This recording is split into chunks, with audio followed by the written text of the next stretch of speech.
it might be game of the year. I know, trust me. I had the exact same reaction as everybody as soon as this came out. Holy shit, we're gonna get another one! Ah! Let's fucking go! Let's fucking go! Ah!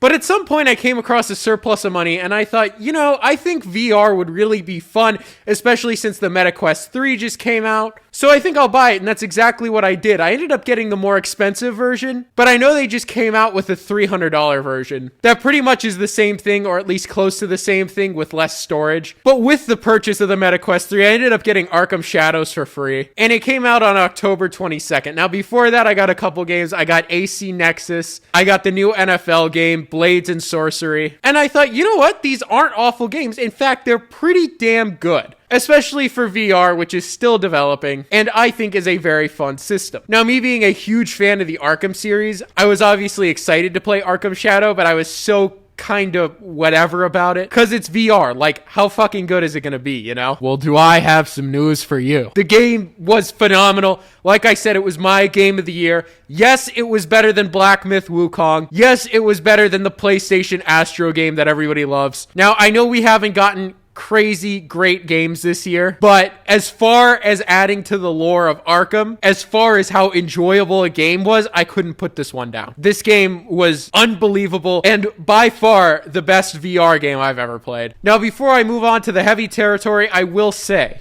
should you buy a MetaQuest just to play this game? If you're a mega fan of the Arkham games and you have $300 that you can afford to shell out, I would. I'm sorry, I would. This game was awesome. And it's not short either. It took me about 10 hours to beat this. But also, don't forget, if you do buy a VR system for this game, you're going to get this game for free. And you're also going to be able to just play any VR game. Onward's fun, Super Hot's fun, Blade and Sorcery, AC Nexus, and the games aren't a full $70, most of them are $40, and even some of the cheaper games are like $20. This game is also kind of infuriating, because you dump all this money into Suicide Squad. This is your next AAA title, and you give us this hot, steaming pile of garbage that nobody wants to play. And then you have another team with significantly less money come out with Arkham Shadows, and it's my game of the year. This shows that Rocksteady can still competently write a good game, but they just chose not to. I don't know what happened. So without further ado, moving into this game, massive spoilers up ahead. So if you plan on buying a headset or playing this game or watching somebody else play this game,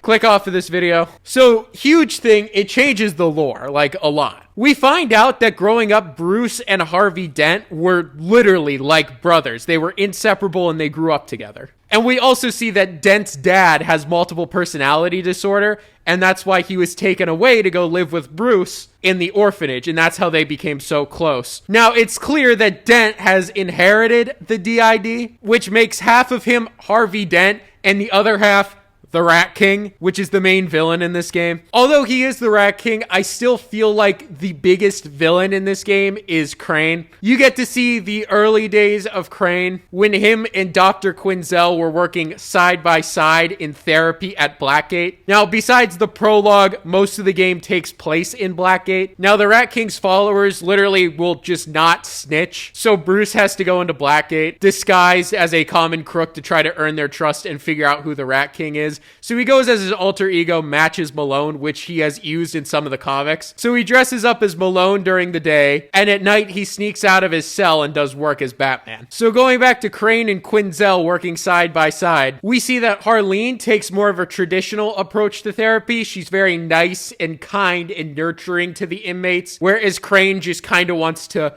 drug them. He tortures them as well. Dude is nuts. They keep talking about this thing called the Shadow, which is hence, Arkham Shadow. And what the Shadow does is it's supposed to bring out that side of you don't show anybody, the super violent and evil side of you, and blend it into your real self. So Dent, being the DA at the time, asked Dr. Crane to be the doctor on site of the people he's prosecuting to make sure that they're medically sane and evaluate them. So Crane basically says, hey, Dent, have you ever been evaluated yourself? And Dent says, oh, well, no, not really. So then Crane starts treating him with his gas, which brings out Harvey's shadow. And Harvey's shadow ends up being his multiple personality disorder, which is Two-Face and Harvey Dent. But instead of being split into Dent and Two-Face, in this game, he was split into Rat King and Dent. This is before the coin-flipping, two-faced alter ego. This is the alter ego coming out because of Crane's treatment. I'm not really too sure how messed up Dent was before Crane's treatment, but Crane definitely brought most of that shadow out of him. So if Dent's shadow was going 40 in a residential, Crane made him go 70 in a school zone. I really hope I explained that well. It's very tough to explain because this is such an intricate plot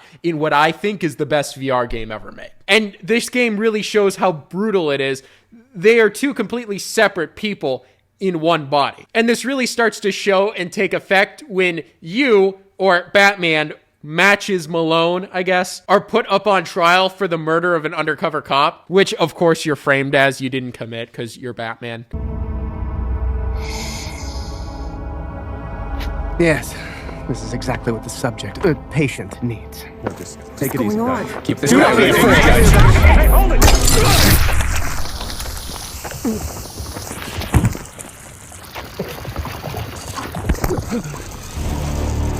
The other thing that's crazy is while you're in prison, you work with this guy, Joe. He does therapy and he seems to be your only real friend in the joint. And he seems like a very, very, very good guy until you find out at the very end of the game when these two things tie together and you find out that he's Joe Chill, the guy who killed Bruce's parents, and Harvey's about to kill him because he promised Bruce Wayne that he would get justice for him. And then Bruce Wayne has to reveal himself as Batman and says Bruce Wayne doesn't want that. It's just there were multiple times during this game where my jaw fell open and I went, what the fuck, man? Which Dent, at this point, his multiple personalities, one is Harvey Dent and the other is the Rat King before he became Two-Face, obviously, which is how Harvey is the Rat King.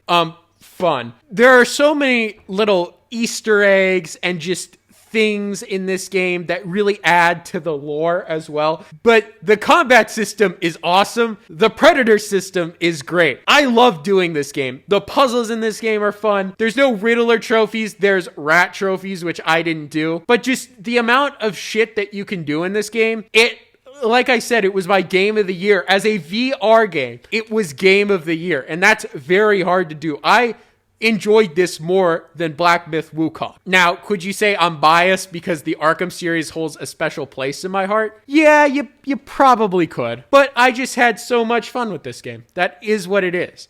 Complaints. I know that says complaints. I had to write it like this. It's at a weird angle. My biggest complaint is in order to kill time, they would backtrack you in the middle of a mission to get a gadget. So for example, let's say in one of the missions, you would go to save Harley Quinn or Harleen Quinzel, and you would get right there. But in order to get somewhere, you would need the Batclaw. Hey, I need the Batclaw. You need to drop it off from the Batwing to the highest point of the building. And you'd have to run all the way out of the building, all the way upstairs, fight a bunch of people. The Batwing would drop in whatever you needed, and then you could get it, and then you would have to go back down, and that's how you would complete the mission. And that happens like 3 times. It's very annoying. It's a filler. It's stupid. I don't know why they put that in the game 3 times. And it was funny. They even had a little lore thing where Alfred says, why don't you just bring this stuff with you? And Batman says, this is all experimental. It's not worth bringing it on the investigation. Which, that doesn't make sense at all. That doesn't even help the lore. Which, I get what they were doing. They were trying to turn an 8-hour game into a 10-hour game with these sections. Which is fine. I get it. You need filler in a game. But these just felt tedious and annoying. The other thing is that my game kept crashing. Now, no offense to anybody who does. It's not your fault you're poor. But I don't have the Broke Boy edition of this. You see these? These aren't pancake eyes. This is the $500 version, or I might have spent $600 on this. I'm not really too sure. But my game did crash multiple times. And I was very like, what the fuck? Why did I pay so much money for this if it's just going to crash? But those are really only the couple things I can say that I didn't have fun with or I didn't enjoy about this. I also think VR is very cool, so this is worth it for me. I don't just play Arkham Shadows. I thought this game was excellent. Have a great day.